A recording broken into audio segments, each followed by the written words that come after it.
Anak-anakku sekalian, salam, selamat pagi. Senang sekali kita bisa bertemu kembali di hari ini, edisi Senin 10 Agustus 2020.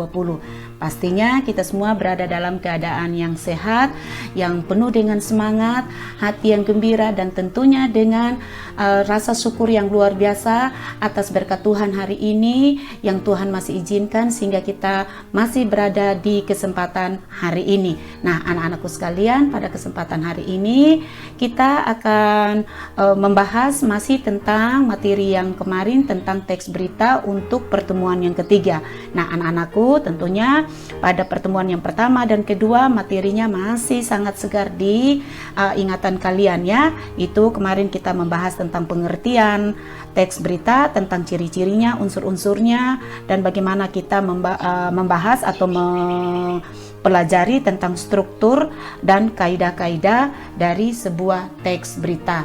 Nah, hari ini materi kita di pertemuan ketiga itu kita akan menyajikan tentang data dan informasi dalam bentuk berita secara lisan dan tulis dengan memperhatikan struktur kebahasaan atau aspek lisan, yaitu yang berhubungan dengan pelafalan, intonasi, mimik, dan kinesik.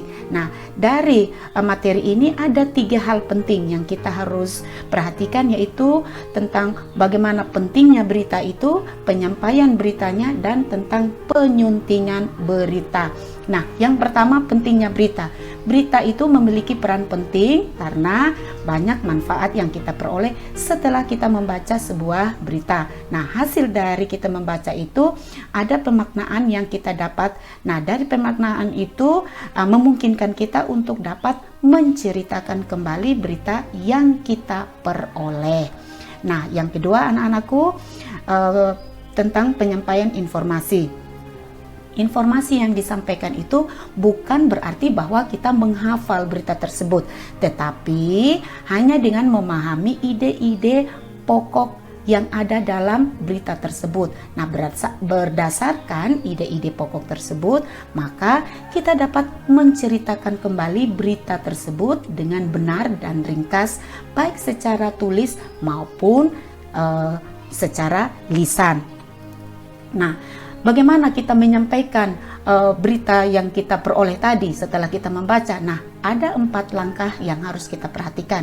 Yang pertama, menentukan sumber berita. Nah, sumber berita itu berupa peristiwa yang menarik dan yang menyangkut kepentingan banyak orang.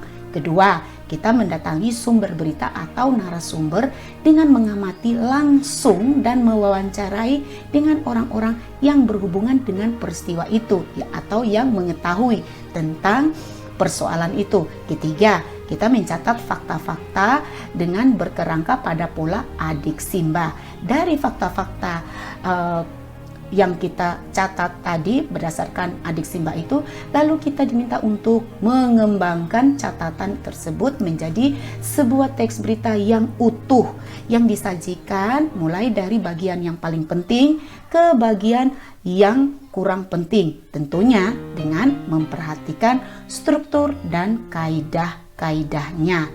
Nah, aspek lisan yang perlu diperhatikan dalam menyampaikan berita tadi, kalau dalam bentuk tulisan sudah kalian pahami. Sekarang dalam bentuk lisan, apa yang harus kita perhatikan? Yang kita perhatikan itu ada 4. Yang pertama, yang berhubungan dengan pelafalan.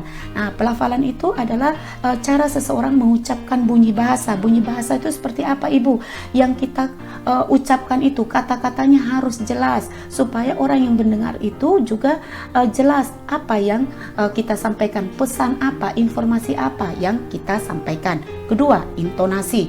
Nah, intonasi itu berhubungan dengan tinggi rendahnya nada pada kalimat yang memberikan penekanan pada kata-kata tertentu. Jadi intonasi itu, tinggi rendahnya itu sangat dipentingkan, diperlukan. Ketiga, mimik berhubungan dengan apa? Dengan ekspresi atau dengan bahasa wajah atau perubahan raut wajah. Kita semua pernah mengalaminya kalau kita mendengar, membaca, atau melihat sesuatu. Misalnya ketakutan, ekspresi wajah kita seperti apa kalau takut, senang, gembira, sedih, dan sebagainya. Itu bisa terbaca dari bahasa wajah. Nah, yang keempat adalah kinesik. Nah, kinesik itu berhubungan dengan gerakan tubuh yang meliputi kontak mata ekspresi wajah, isyarat, dan sikap tubuh. Kita semua pernah melakukan atau sadar tidak sadar mengalami bahasa tubuh itu. Kita kaget bagaimana kita itu satu paket dengan wajah, ya. Nah, itu dari aspek lisan. Nah, yang ketiga, setelah kita pentingnya berita itu, penyampaian berita, kita melangkah pada bagian yang ketiga adalah penyuntingan berita. Penyuntingan merupakan gabungan imbuhan pe ditambah dengan akhiran a, an, dan kata dasar sunting. Nah, sunting itu apa, Ibu? Sunting itu adalah menyiapkan naskah siap cetak atau siap terbit dengan memperhatikan segi sistematika penyajian isi dan bahasa. Nah, hal-hal yang diperlukan ketika kita melakukan kegiatan penyuntingan berita itu adalah ejaan, tanda baca, dan diksi atau pilihan kata. Nah, di sini Ibu sajikan 3 contoh cara melakukan kegiatan penyuntingan dari segi ejaan, dari segi tanda baca, dan dari segi diksi. Untuk ejaan, perhatikan 4 rangkaian gerbong kereta jurusan Medan Binjai keluar dari jalur dan mentabrak tembok pembatas rel di kawasan Jalan MT Haryono, Kota Medan, Selasa. Nah, anak-anakku, perhatikan kata yang dicetak tebal itu mentabrak. Seharusnya kata yang bercetak tebal itu adalah menabrak. Mengapa? Karena jika imbuhan perfiks bertemu dengan huruf pada kata yang berawalan K, S, dan T, maka akan melebur dengan sendirinya, dan huruf T akan melebur menjadi huruf N, sehingga mentabrak diawali dengan kata dasar tabrak tadi, ya, itu T, maka dia akan melebur menjadi menabrak. Nah, yang berikut kita perhatikan contoh kesalahan tanda baca. 4 rangkaian gerbong kereta jurusan Medan Binjai keluar dari jalur dan mentabrak, tadi sudah kita ganti, menabrak tembok pembatas rel di kawasan Jalan M.T Haryono, Kota Medan, Selasa. Nah, perhatikan kata yang dicetak tebal. Seharusnya singkatan yang dicetak tebal itu adalah M.T Haryono. Karena mengapa, ya? Karena setiap kata yang disingkat, apalagi nama orang itu, harus diikuti dengan tanda baca titik. Nah, berikut kita perhatikan lagi contoh kesalahan penulisan kata atau diksi. Contohnya, beruntung tidak ada yang mati dalam kecelakaan ini. Perhatikan kata yang dicetak tebal itu. Seharusnya kata yang dicetak tebal adalah korban jiwa. Mengapa? Karena kata mati tidak tepat dalam kalimat tersebut, sehingga kalimat yang benar itu beruntung tidak ada korban jiwa dalam kecelakaan ini. Nah, anak-anakku, itulah contoh dalam kegiatan penyuntingan untuk tadi tanda baca, ejaan, dan diksi. Nah, berikutnya kita perhatikan dalam kita melakukan kegiatan menyunting itu apa yang harus diperhatikan, tahapan-tahapannya. Yang pertama tentang kelengkapan isi berita, yang berikut yang kedua adalah tentang penggunaan bahasa, yang ketiga tentang kebenaran isi beritanya, dan yang keempat adalah struktur penyusunan berita. Nah, anak-anakku sekalian, kiranya informasi yang Ibu sampaikan dari penjelasan singkat ini dapat memberikan gambaran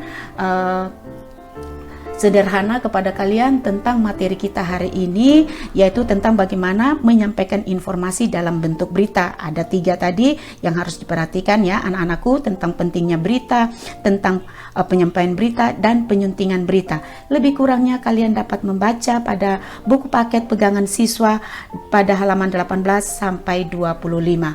Nah, anak-anakku, akhir dari kegiatan ini Ibu akan memberikan tugas. Nah, tugasnya akan diberikan di bagian lain di akhir dari pertemuan kita ini. Terima kasih atas perhatian kalian. Sampai jumpa pada pertemuan berikutnya. Pastikan kalian dalam keadaan yang sehat, tetap semangat, tetap selalu berada pada suasana hati yang terus bersyukur, ya anak-anakku. Sehat, jaga kesehatannya supaya tetap sehat. Terima kasih sekali lagi untuk anak-anakku. Salam sehat. Tuhan Yesus memberkati. Shalom.